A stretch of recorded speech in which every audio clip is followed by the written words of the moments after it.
that was with the kind of rebrand into more grocery from produce. What were some of like the kind of like nuanced decisions around that to do that, to expand categories? And then also to kind of like a follow-up I wanted to ask after that might be kind of within that too. And the answer is as far as expanding locations.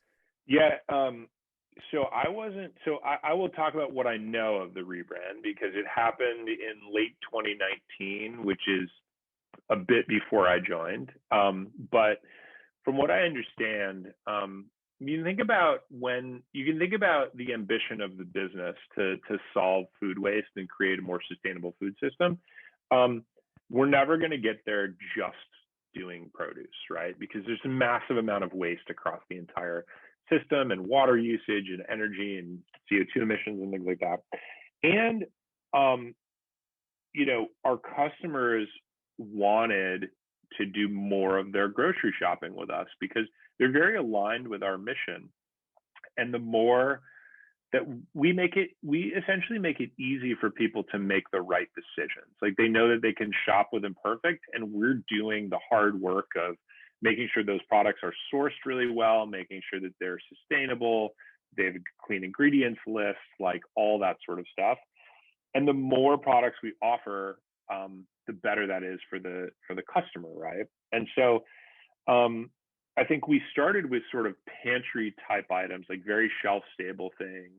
What we realized is like, the reason people go to the grocery store is because they want to buy the $150 worth of stuff every couple of weeks, right? And that includes milk and other forms of dairy and eggs and meat and fish and spices and the whole nine yards. And our model can be applied to all of those things. And so we were not fully delivering on our mission as just a customizable produce company. So that, I think, first and foremost is what went into it. We started with a customer. We knew customers wanted more from us, and we said, okay, we're going to figure out how to do this. All that happened at the end of 2019. We got into 2020, and then COVID hit, and we got really big really fast. I like to say that we had no business being as big as we got, and we basically accelerated across, 3 years of growth in a span of 4 months.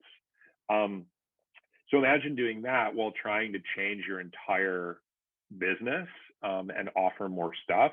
I mean, things were falling apart on the scenes. We went from having a business that expertly packs boxes and has a 90+ perfect order rate, which is the rate at which we get people all of the things that they want successfully, to like single digits because of all of the demand of COVID.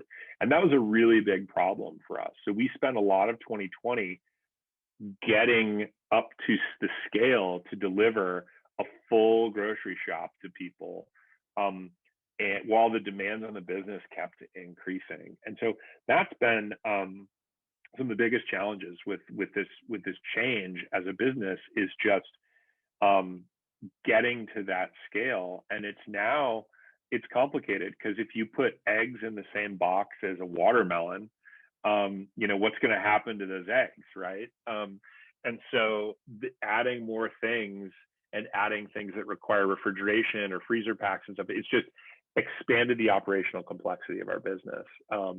But I'm happy to say that we're now, almost a year later, doing a really phenomenal job, right? It took a while.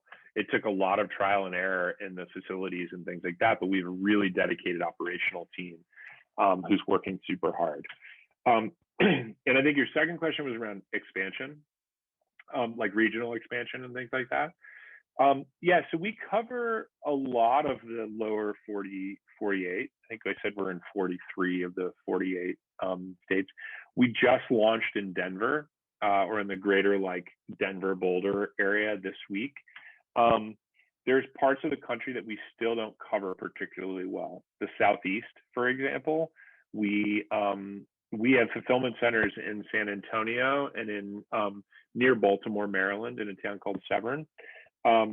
we can't really effectively get to the southeast from those two places. So it's certainly a consideration for us is what does it look like for Imperfect to go into the southeast. Um, but I think the other thing is when we look at the footprint that we do cover today and how many customers are in those markets and potential customers, um, there's a lot of density that we can create, which actually helps us in our quest to build a kinder food system because the denser that our routes are, the more deliveries we can do in a certain time window, the lower our CO2 emissions, et cetera, et cetera. And so that's actually really, really important. There's a very high ceiling in a lot of the markets that we're in. And we can get a lot bigger and have a lot more customers there. So that, yes, we're expanding. Yes, we launched Denver and the greater like Colorado. But take a market like Los Angeles. There's like almost infinite demand in the greater LA metro region. And so a lot of high ceiling